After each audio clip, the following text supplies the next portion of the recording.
Good evening, everybody. It's Charlie, and welcome back to another video on the Chatting Leeds YouTube channel. Hope everyone has had a great Tuesday so far.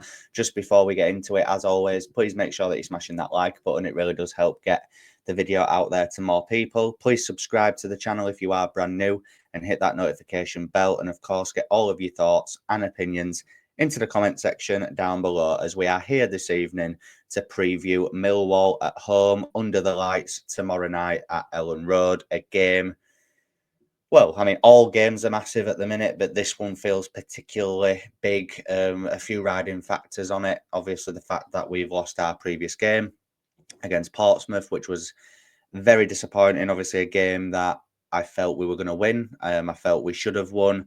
But this is the Championship. These things happen.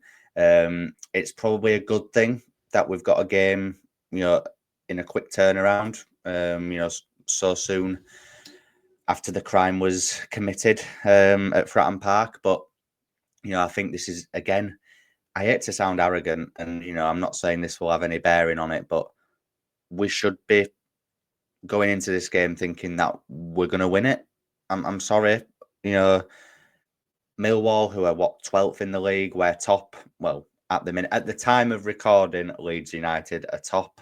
I am recording this before Burnley and Sheffield United kick off in their games tonight. So if you're watching this after those games, then a bit of what I'm about to say might be a load of nonsense, which it usually is. So, like I said, we're currently top at the time of recording. They're 12th. It's at Elland Road, under the lights. I've seen that, again, this has no bearing on it whatsoever, but I just found it funny. Millwall have only sold 391 tickets for tomorrow's game. Now, I get it's London and it's midweek, but I just found that hilarious, because if it was the other way around, we would have filled it. But anyway, usually I do reach out to opposition fans to try and get them onto the channel to have a chat, but I'm not going to give any Millwall fans the time of day, I'll be honest with you, and that's the least we'll say about that. But like I said, this game is massive. We need to bounce back. I mean, it isn't even the fact that we lost against Portsmouth. It's just the manner of the performance. We got outfought, I thought, at Fratton Park. Yes, we had chances in the game that went begging, but no disrespect to them. They're 17th in the division. I don't know how well they played, but they are 17th in the division. We were top of the league. It should have been a very convincing win. And again, that might be my arrogance. Yeah, so be it. But it should have been a win. Obviously, Millwall are coming into this game on the back of a 2-1 away win at Vicarage Road as they beat Watford at the weekend. A decent win for them, to be fair. Obviously, now they haven't got the cup to focus on, have they? Because obviously after their historic day at Elland Road, which got them to round 5 of the FA Cup, obviously they got knocked out by Crystal Palace in quite controversial fashion. Obviously their keeper is in the middle of serving a 6-game ban, which, I thought was probably fair, in all honesty. It was a reckless challenge, and all these Millwall fans saying that he won the ball and everything. Yeah, he does connect with the ball, but he also nearly takes Jean-Philippe Mateta's head clean off. So I think he got a rightful 6-game ban. But I'm just looking at their other results of late as well. Obviously, prior to their win over Watford, they had a home defeat to Bristol City, 2-0. Obviously, the game before that was the cup game against Palace, which they got knocked out of. Then it was a 1-0 away win at Derby, a 1-1 draw away at Preston, and a 1-1 home draw with West Bromwich Albion. So, what's that? 2 wins out of the last 5.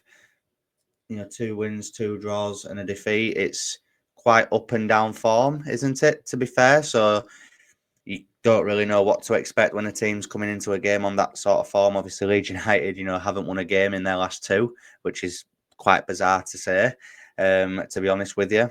So again, both teams not in the best of form coming into it, which for the neutral should make for a pretty decent game, in all honesty. But yeah, like I keep saying, guys, it's a massive game, and like I said, we should be going into it with the hope of winning, of course. But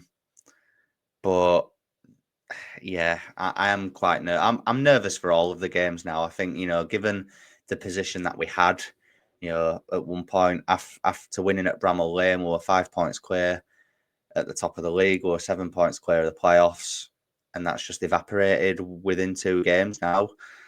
So yeah, I'm kind of hoping that Portsmouth defeat was our Cardiff moment from the promotion season, and that we can bounce back and just win the majority of our games now. Somehow, I don't think it'll be as easy as that. But Sheffield United and Burnley will definitely drop points, whether that's tonight or whether that's over the next 10 games or so. They have got to play each other as well, and their runnings are much more difficult on paper than the running that we've got. Again, football's not played on paper, it's played on grass. But yeah, I think, I was listening to the Square Ball earlier, and, Dan Moylan on there, he's a very similar character to myself, really, where it just feels like he's just going through every scenario in his head. He's doing his spreadsheets and stuff, and he's trying to make himself feel all right. And I'm trying to do that, but just in my own head. I'm thinking of different scenarios. If Burnley do this, if Sheffield United do this, if we do this, and why Leeds could win the league here, we could win the league. You're thinking of all the good scenarios, all the bad scenarios, and I get it. I do get it. We have got previous in this sort of scenario, haven't we, where we do, as the song goes, fall apart. I don't think we're quite at that level yet.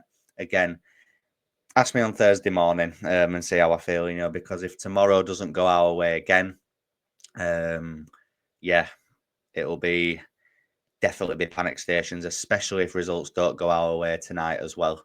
And then we head to Loftus Road on Saturday, a ground that we are notoriously bad at, in an early kickoff in London.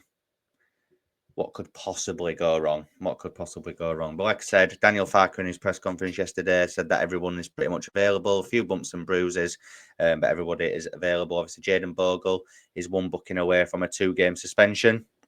So I think that kind of plays into his poor performance against Portsmouth. He didn't want to get too tight to Josh Murphy, did he really? I mean, don't get me wrong, I thought Josh Murphy did actually have the better of him. I thought he had a good game, but maybe the fact that he knew that he was one booking away from that suspension meant that he didn't go, as tighter and maybe try as hard to, track him down and to maybe put a decent challenge in, because he was scared of getting a booking. But obviously, he's probably going to start tomorrow night. My feeling is that if we're comfortable in the game with about half hour, 20 minutes to go, I would just take Bogle off. I really wouldn't. I think it's clear to say that's why he took him off the other day as well. At least we know that we can bring Sam Byram on to see the game out if we are in a comfortable position, which hopefully we will be.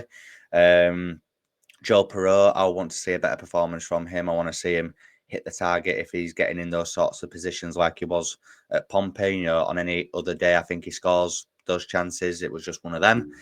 Brendan Aronson, me and Darren and Dillo from Only Leeds Bros discussed last night, which if you haven't already, go and check that out. Really good discussion, a lot of good points raised last night with the bros. And hopefully I'll be having them on Thursday night to discuss this Millwall game as well, which will be very exciting indeed. So yeah, go and check that out if you haven't already. But yeah, as we were saying last night, the number 10 issue is really starting to grate on me now. Yes, Aronson had a good start to the season, first half, but since the turn of the year, 1 goal, and that was in the Cardiff win, where everyone pretty much got on the score sheet that day, and it was a tap-in. I just think his lack of creativity, his lack of physicality, his lack of football IQ, it's just evident. If he gets in good positions, he's like a deer in the headlights. He just doesn't know what to do. And it probably was a bit negligent of the club to not get a number 10 in January. It was clear that Daniel Farke wanted one and needed one, and they didn't act upon that. So that's negligence from the club, in my opinion. Brendan Aronson's played a lot of minutes that could maybe be feeding into the fact why we've seen his form deteriorate. Given that he's played nearly every single minute. Apparently, America have not called him up for the international break, which will do him the world of good. And hopefully, we can see a better Brendan Aronson post international break. But that doesn't really help us now, does it? Over the next 2 games, anyway, I think we're probably going to see a similar performance from him. Hopefully not. Hopefully he does improve. But again, it just hasn't been great. And I want to see more from DJ and Solomon in this game as well. I think last few games not really been as effective as what they have been at various points this season. So it'll be good to get them more involved. And Tanaka, and hopefully it is Rothwell. I pray to God it is Rothwell, especially that it's at home. It's got to be Joe Rothwell for every game for me now. Gruev just offers nothing in midfield. Absolutely zilch. Get Joe Rothwell. Even I would rather take a 50% Joe Rothwell over a 100% Gruev. That's the point I'm at the minute. And it sounds harsh, and it's no personal vendetta against Gruev. It's just not good enough for me. And it's just Joe Rothwell's a completely better midfielder than him for how we want to play. And Tanaka was probably his worst game for Leeds on Sunday. He has set the bar so high. So, hopefully we can see an improved performance from Tanaka and the back four in Illan Meslier as well. I think they all had an off day on Sunday, but like I said, it's good that it's a quick turnaround. It's good that we're at home as well in this game. If we're going into Loftus Road tomorrow, I'd be very, very, very nervous. I'm nervous for that game anyway, but that is for a few days' time when we can panic about that. We've got Millwall to take care of first of all. And yeah, like I say, I think Elland Road needs to be on it tomorrow. The crowd needs to get behind the players. They'll need it, especially if results don't go our way tonight and we go into kick-off tomorrow in 3rd place. We really need that crowd to be rocking. Get the crowd on side. And I think the players should hopefully feed into it in the same way that the Pompey players fed into their home crowd the other day as well. So yeah, like I say, guys, excited, nervous, feel a bit sick. Every emotion going into this game tomorrow. It's a massive game. Hopefully we can bounce back with 3 points. I do think we'll win. I do think we will win. I'm going to go with a 2-0 Leeds United win in this one. Goals from Joel Perreault and Mana Solomon, I think. So yeah, Joel Perreault and Solomon. And a 2-0 Leeds United win. Fingers crossed. So yeah, like I said, guys, we'll leave it there for tonight. Hopefully results go our way this evening as well. That'll be very nice, won't it? But whatever happens tonight, we just need to take care of business tomorrow night, don't we? So yeah, hopefully we do. If you've enjoyed this video, please make sure that you're smashing that like button. Please subscribe to the channel if you are brand new and hit the notification bell. I will try and get some form of reaction out after the game tomorrow, but if not, I will be back with Only Leeds Bros on Thursday night where we will be discussing this game, so tune in for that. Enjoy the rest of your day and I'll see you in a bit. Cheers.